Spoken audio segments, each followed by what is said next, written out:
Bienvenue sur Africa 24 dans cette nouvelle édition du Non-Stop Info. Voici les titres de l'actualité. Le Cameroun accueille jusqu'à ce mardi 2 février le secrétaire d'État du Saint-Siège, Pietro Parolin. Durant son séjour, ce haut représentant du Vatican a lancé un appel à la paix dans le nord-ouest du Cameroun, région frappée par la crise séparatiste anglophone.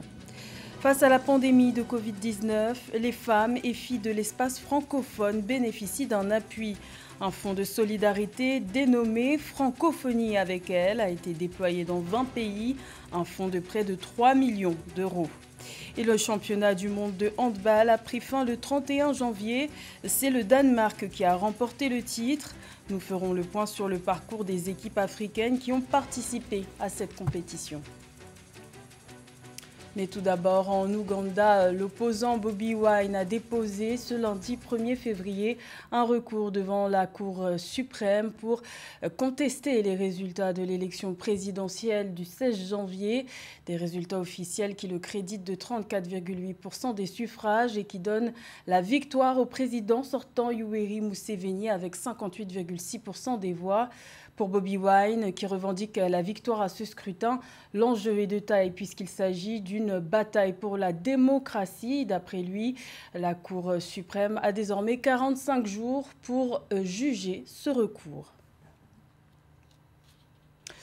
Le séjour de 5 jours au Cameroun du secrétaire d'État du Saint-Siège, le cardinal Pietro Parolin, prend fin ce mardi 2 février. Durant sa mission, ce haut représentant du Vatican était porteur d'un message de paix, notamment pour la région du nord-ouest du Cameroun, touchée par la crise séparatiste anglophone depuis 2016. Nathalie Mo. Le Vatican a envoyé son émissaire porter un message de paix pour le Cameroun. Du 28 janvier au 2 février 2021, le secrétaire d'État près le Saint-Siège, Monseigneur Pietro Parolin, a mis à profit son séjour pour rencontrer divers acteurs impliqués dans la résolution de la crise anglophone. Je suis ici pour manifester l'attention et la solidarité du Saint-Père François envers le Cameroun, surtout dans les difficultés qu'il expérimente. Et on a parlé avec le président beaucoup de la situation du nord et sud-ouest. Et nous souhaitons vraiment qu'on puisse avoir paix dans cette région. Le cardinal Pietro Parolin est venu en visite d'État au Cameroun, une mission qui reflète l'engagement diplomatique du Vatican pour un retour à la paix dans les régions du nord-ouest et du sud-ouest du Cameroun en raison des excellentes relations bilatérales qui lient les deux États. On a parlé de beaucoup de problèmes. On a pratiquement touché un peu tous les points de la situation actuelle au Cameroun. Point fort de la présence de Monseigneur Pietro Parolin au Cameroun, sa visite le 31 janvier 2021 à Bamenda, chef-lieu de la région anglophone du Nord-Ouest. Une action d'envergure du Vatican selon les populations. Le Saint-Siège plaide pour un dialogue entre les parties en conflit depuis plus de 3 ans. Au Niger, la Cour constitutionnelle a tranché après avoir étudié les recours déposés par les candidats contestataires des résultats du premier tour de l'élection présidentielle du 27 décembre 2020. La juridiction a validé le duel entre le candidat du parti au pouvoir, Mohamed Bazoum, et l'ancien président Mahaman Ousmane. Ils s'affronteront donc lors du second tour qui se tiendra le 21 février. Joël Maribalo. Le 21 février 2021 se tiendra le second tour du scrutin présidentiel au Niger. Après proclamation des résultats définitifs du premier tour, le 29 janvier 2021 par la Cour constitutionnelle nigérienne, les électeurs vont faire valoir leur voix autour de 2 candidats. Il s'agit de Bazoum Mohamed, candidat du Parti nigérien pour la démocratie et le socialisme Taraya, et son homologue du renouveau démocratique et républicain Tchandji, l'ancien président Mahaman Ousmane. Ces derniers accèdent au second tour de la présidentielle avec respectivement 39,30% et 16,98% de suffrages exprimés valables. Candidats arrivés en tête lors du premier tour sont Mohamed Bazoum avec 1 879 629 voix, soit 39,30%. Mohamed Ousmane avec 812 412 voix, soit 16,98%. Les élections présidentielles et législatives du 27 décembre 2020 au Niger ont connu la participation de 30 candidats en lice. Des candidats qui ont dû être départagés par 5 189 132 électeurs nigériens sur les quelques 7,4 millions inscrits sur les listes électorales, soit un taux de participation de 69,68%. La Cour reçoit la requête du président de la Commission électorale nationale indépendante. La Cour déclare par conséquent Mohamed Bazoum et Mohamed Ousmane candidats au deuxième tour des élections présidentielles. Les dés sont jetés. Lancée depuis le 31 janvier, la campagne électorale pour le second tour prendra fin le 19 février 2021 à 23h GMT. Elle opposera Bazoum Mohamed, dauphin du président sortant, à Mohamed Ousmane, ancien président de la République du Niger. Également dans l'actualité, en République démocratique du Congo, l'Assemblée nationale s'apprête à se doter d'un nouveau bureau d'âge. La campagne a commencé ce lundi pour les 38 candidats en lice, des candidats principalement issus de l'Union sacrée qui est désormais largement majoritaire avec 391 députés sur 500, ce que reprochent les députés du FCC, proches de l'ancien président Joseph Kabila, qui ont tenté de se présenter en candidats indépendants et qui ont été recalés. Rappelons que l'élection des 7 postes du bureau définitif se tiendra ce mercredi 3 février. Le Kenya a connu une hausse de sa dette publique en 2020. Celle-ci a augmenté de près de 11 milliards de dollars. Une situation notamment causée par l'augmentation des emprunts du pays pour faire face à la pandémie de Covid-19. Un sujet de Mildred Diamou.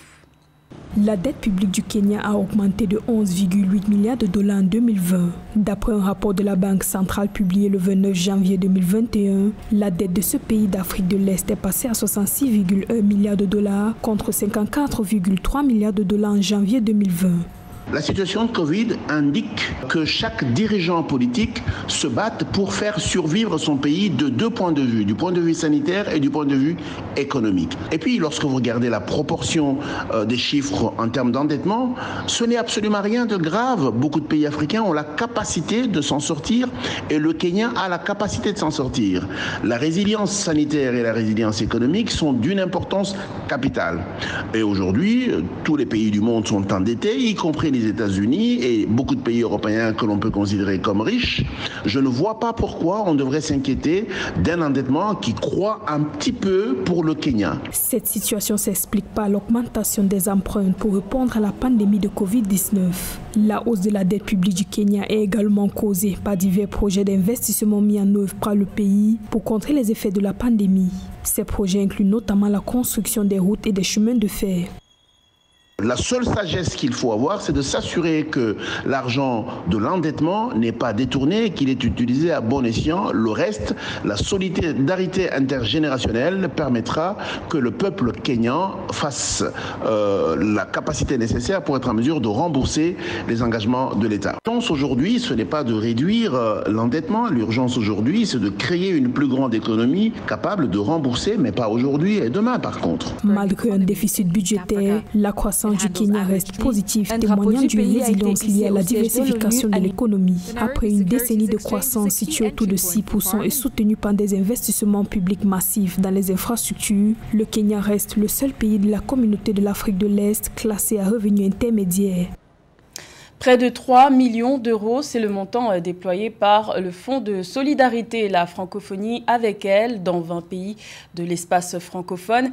Cette initiative a pour but de venir en aide aux femmes rendues vulnérables par la pandémie de Covid-19. Les explications de Siamlo Victoria Sedji.